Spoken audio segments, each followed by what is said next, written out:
Continuando. Em Números capítulo 19, no versículo 3, ele vai falar sobre as etapas da cerimônia. Então, a novilha é retirada para fora, né, do arraial, para fora do acampamento, e é degolada. O sangue, parte desse sangue, o sacerdote utiliza para aspergir 7 vezes na direção da entrada da tenda. O animal é queimado totalmente. Os elementos que fazem parte desse crematório, vamos dizer assim, é colocado um pau de cedro, que aí pode representar a nossa natureza humana. E o isopo e a tinta carmesim. O isopo ele é um elemento antisséptico e tem várias funções, né? Alguém até diz que ele é um tipo de detergente e é usado em outras cerimônias. E o carmesim, e tem um fato curioso, no comentário da Bíblia, a de Nelson, do Dr. Nelson Rocha, diz o seguinte, que essa tinta era retirada de um inseto e seco. E outro fato curioso, disse que era um inseto feminino. Quando eu li isso, eu fiquei pensando, por que um elemento feminino?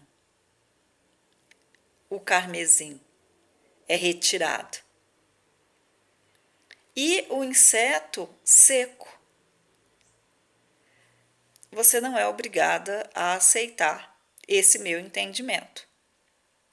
Mas eu me lembrei que Cristo nasceu da mulher e um útero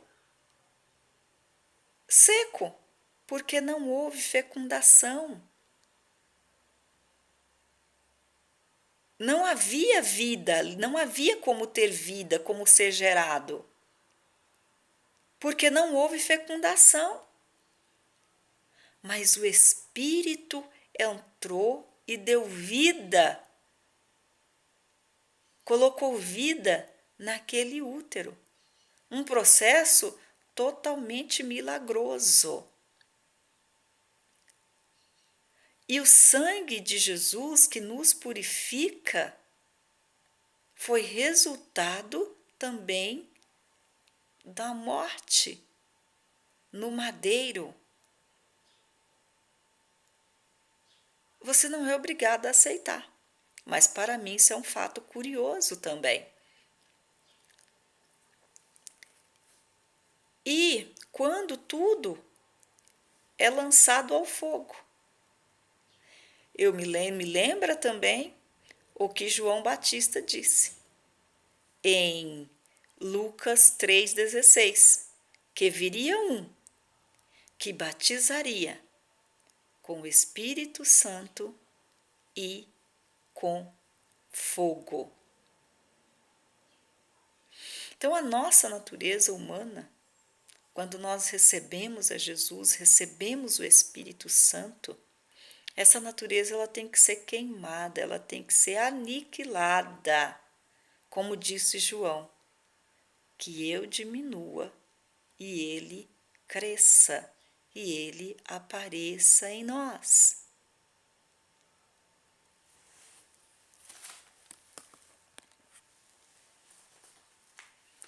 Continuando então, sobre o sacrifício da novilha vermelha. Quais as condições em que esse homem, vamos dizer condições, não, mas situações em que esse homem ele se tornava impuro ao tocar no cadáver humano? Isso eu vejo um recurso extraordinário aqui de Deus, porque esse ato de ficar impuro me parece algo, na maior parte das vezes, a situação é involuntária, acidental ou inevitável. Porque, por exemplo, tem uma situação em que diz o seguinte: se esse homem estiver numa tenda e morrer uma pessoa ali, esse homem fica impuro. E tudo quanto tiver no local, por exemplo, se tiver vasos com água e tiver destampado, aquela água também fica impura. E eu pergunto, qual o controle que você tem sobre a morte de alguém? De você estar num local e de repente morre alguém e você fica impuro. Que responsabilidade você tem sobre isso? Então, e outra situação é que pode acontecer acidentalmente ou inevitavelmente. Você não tem outra situação. Você não tem outra opção. Então, para isso, o Senhor, ele traz então essa solução da purificação. Mas o templo não existe mais. Templo físico em Israel. O templo que existe somos nós, que somos o templo do Espírito Santo de Deus. Então, ou seja, é Deus Pai, Deus Filho, Deus Espírito Santo atuando em nós. E eu fiquei pensando, o que seria para nós hoje essa impureza, essa contaminação? De que maneira nós estamos tocando em pessoas mortas? Eu vou deixar livre para você meditar sobre isso, porque eu também estou pensando, de que forma? Seria, por exemplo, eu me relacionar com uma pessoa que não faz parte da minha fé? Seria eu, por exemplo, sendo uma pessoa casada, cometer um adultério? O que seria essa contaminação?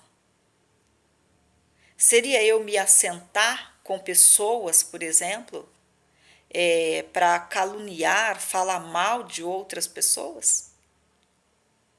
Seria eu matar alguém dentro de mim através da mágoa, do ódio, da falta de perdão? Reflita sobre isso, porque eu também estou refletindo. Seria as obras da carne? As obras mortas?